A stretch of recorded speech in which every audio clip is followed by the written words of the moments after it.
जय श्री हरि। आज के वीडियो में हम सुनेंगे 28वें अध्याय की कथा। वानरराज ब्राह्मण को दिव्य विमान की प्राप्ति। श्री नारायण बोले, धर्मराज की यह बात सुनकर के चित्रगुप्त अपने दूतों से बोला, यह कंदर्य पहले चिरकाल तक लोभग्रस्त रहा, फिर चोरी की, अतः यह पहले प्रेत योनि पावे, फिर बंदर बने, तब मैं इसे नरक की अनेक पीड़ा दूंगा। हे दूतों, धर्मराज के यहाँ यही क्रम श्रेष्ठ है। इस प्रकार चित्रगुप्त से आज्ञा पाकर भयंकर आकृति वाले दूत उस ब्राह्मण को मुगदरों से मारते हुए फल रहित वन में ले गए। वहाँ उसे प्रेत शरीर में रखा, उस निर्जन वन में जहाँ पानी तक नहीं था। चिरकाल तक प्रेत बनकर भूख प्यास से अत्यंत व्याकुल घूमता रहा। प्रेत योनि के महादुखों को भोगकर फिर फलों की चोरी करने के कारण बंदर योनि में गया।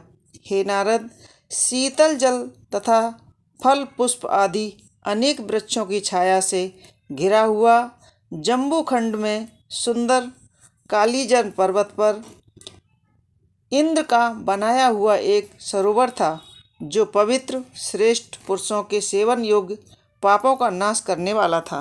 वह देव दुर्लभ मृग तीर्थ नाम से विख्यात था। वहाँ पर श्राद्ध करने से पितर श्रेष्ठ गति पाते हैं। उस तीर्थ में दैत्यों के भय से देवता मृग के रूप में भय रहित होकर स्नान करते थे, इसलिए पंडित लोग इसे मृग तीर्थ कहते हैं। वहीं वह कंदर्य मनुष्य शरीर पाकर फल की चोरी के पाप से बंदर हुआ था। नारद जी बोले, तीनों लोकों को पवित्र करने वाला ऐसा मृग तीर्थ इस महापापी दुष्ट बंदर को कैसे मिला? हे नाथ, मेरे मन का यह संशय दूर करो, क्योंकि आप जैसे महात्मा अपने शिष्यों से कुछ भी नहीं छिपा कर रखते। सूत जी बोले, हे ऋषियों, इस प्रकार नारद जी के पूछे जाने पर तपोनिधि नारायण उनका सत्कार करते हुए अति प्रसन्न होकर बोले। श्री नारायण ने कहा, चित्रकुंडल नाम का एक धनाढ्य वैश्य था। उसकी तारका नाम की परम सुंदरी पतिव्रता स्त्री थी। दोनों ने पवित्र पुरुषोत्तम मास का व्रत किया। पुरुषोत्तम मास के बीतने पर जब अंतिम दिन आया तो चित्रकुंडल ने सपत्नी श्रद्धा भक्ति से उद्यापन किया। उद्यापन विधि करने के लिए वेद वेदांग के जानने वाले सुचरित्र ब्राह्मणों को सपत्नी आमंत्रित किया। हे नारद जी, वहाँ धन के लोभ से कंदर्य ब्राह्मण भी पहुँच गया। उद्यापन विधि पूर्ण होने पर चित्रकुंडल वैश्य ने सपत्नी ब्राह्मणों को बहुत सा दान देकर अत्यंत प्रसन्न किया। उन सबको प्रसन्न कर अन्य ब्राह्मणों को भूयसी दक्षिणा दी। उसकी दी हुई भू जमीन की दक्षिणा से दूसरे ब्राह्मण संतुष्ट हो अपने अपने घर चले गए, किंतु अत्यंत लोभी कंदर्य ही रोता ही रहा। चित्रकुंडल के आगे खड़ा हो गया और विनयपूर्वक गदगद वाणी में बोलने लगा, हे वैश्यराज चित्रकुंडल, आपने जैसा पुरुषोत्तम मास का व्रत विधि विधान से किया, वैसा आज तक कहीं भी किसी ने भी नहीं किया है। आज आप कृतार्थ हो गए। आप सब प्रकार से भाग्यवान हो, जो आपने अत्यंत भक्ति से पुरुषोत्तम मास व्रत किया है। आपके पिता और माता धन्य हैं, जिन्होंने आप जैसा हरि भक्त को पैदा किया। यह पुरुषोत्तम मास धन्य से भी बढ़कर धन्य है, जिसके सेवन से इस लोक और परलोक का फल प्राप्त होता है। हे वैश्य, आपकी इस महान पूजा को देखकर मैं चकित हो गया हूँ। अहो, निसंदेह आपने महान कार्य किया है और अन्य ब्राह्मणों को भी बड़े आनंद से भूमि धन दान दिया है। हे दाता, आप मुझ भाग्यहीन को क्यों नहीं देते हो? ऐसा कहने पर कंदर्य को भी वैश्य ने धन दे दिया। उस धन को कंदर्य ब्राह्मण ने घर ले जा कर के पृथ्वी में गाड़ दिया। इस कंदर ने पहले वहाँ श्री पुरुषोत्तम मास की पूजा देखी और दूसरे धन के लोभ से पुरुषोत्तम मास की प्रशंसा की। पूजा देखने और पुरुषोत्तम मास की स्तुति करने से धन का लोभी कदर मृग तीर्थ को प्राप्त हुआ। सूत जी बोले, दर्शन और स्तुति करने से दुष्ट कदर ब्राह्मण को वानर की योनि में श्रेष्ठ तीर्थ का वास मिला। हे द्विजो, जो मनुष्य श्रद्धा से पुरुषोत्तम मास का व्रत तथा पत्नी सहित दर्शन एवं स्तुति करते हैं, उनके पुण्य का कहना ही क्या। नारद जी बोले, हे ब्रह्म, अब यह बताइए कि उस वन में जहाँ श्रेष्ठ जल था, घने छाया वाले फल फूलों से युक्त मनोहर वृक्ष थे, उनसे शोभित उस वन में रहने का क्या कारण था। श्री नारायण बोले, हे नारद जी, तुम्हें सुनने की इच्छा है तो मैं अवश्य कहता हूँ, सुनो। इसमें कुछ कारण है जिसके सुनने से पाप नष्ट होते हैं। सब अर्थों के फल को देने वाले रामचंद्र जी जब समुद्र में सेतु बनाकर रावण को मारने गए तो रामचंद्र जी ने विभीषण को छोड़कर सब राक्षसों को मार डाला था। इसके पश्चात अग्नि में शुद्ध कर जानकी जी को अंगीकार किया। तब रावण के मरने से प्रसन्न हो ब्रह्मा, शिव, इंद्र आदि देवताओं ने कहा, हे रामचंद्र जी, आप वर मांगो। इस प्रकार सब भक्तों को अभय करने वाले श्री रामचंद्र जी बोले, हे देवताओं, जो मुझे वर देना चाहते हो तो मेरी बात सुनो। यहाँ पर जितने शूरवीर वानरों को राक्षसों ने मार दिया है, उन सबको मेरी आज्ञा से अमृत वर्षा कर शीघ्र ही जीवित कर दो। ऐसा ही हो। यह कहकर ब्रह्मा, शिव, इंद्र आदि देवताओं ने अमृत की वर्षा की, वानरों को जीवित कर दिया। सब प्रकार जीवित हो जय घोष करते हुए रामचंद्र जी के सामने आने वाले मानो बहुत देर से सोकर उठे हों।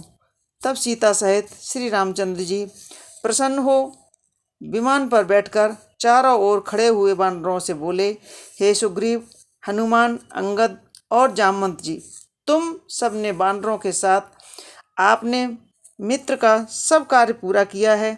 अब तुम लोग सब वानरों को आज्ञा दे दो ताकि ये सभी वानर यहाँ से अपनी अपनी इच्छा अनुसार यथा स्थान पर चले जाएं। ये मेरे दीर्घ जीवित वानर जिन जिन वनों में रहेंगे, वहाँ के वृक्ष फल और फूल से लदे रहेंगे। वहाँ मीठे फल वाली नदी और शीतल सुंदर सरोवर भी होंगे। तुम सब मेरी आज्ञा से लौट जाओ, तुमको कोई भी कहीं नहीं रोकेगा। अतः राम जी के प्रभाव से जहाँ जहाँ वानर रहते हैं, वहाँ के वन में मीठे जल वाली नदियाँ, सुंदर जल वाले सरोवर और पुष्प आदि तथा फलों युक्त पत्तों वाले महावृक्ष होते हैं। परंतु पूर्व जन्म के कर्मानुसार सुख दुख तो जहाँ प्राणी जाकर रहता है, वहाँ भी उसके पीछे लगे रहते हैं, क्योंकि बिना भोगे हुए कर्मों का नाश होता नहीं।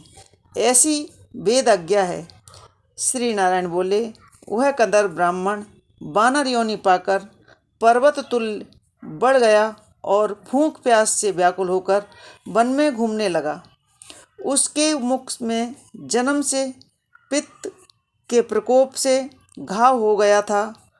उस घाव से खून पानी बहता रहता था, जिसकी पीड़ा के कारण वह कुछ खा पी नहीं पाता था। चंचलता बस वृक्षों से श्रेष्ठ फलों को तोड़ता और वह मुख के पास ले जा करके उन्हें फेंक देता था। मुख में पीड़ा के कारण उसको किसी की जगह ठहरने की सामर्थ्य नहीं थी।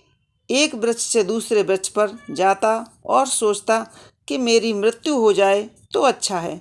एक समय वह वृक्ष से पृथ्वी पर गिर पड़ा और अत्यंत दुखी होकर विलाप करने लगा। अंग भंग हो जाने से ऐसे तड़पता था जैसे जल के बिना मछली।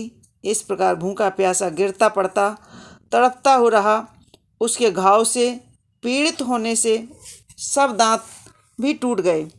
पूर्व जन्म में किए पापों के कारण उसे अनेक दुख भोगने पड़े।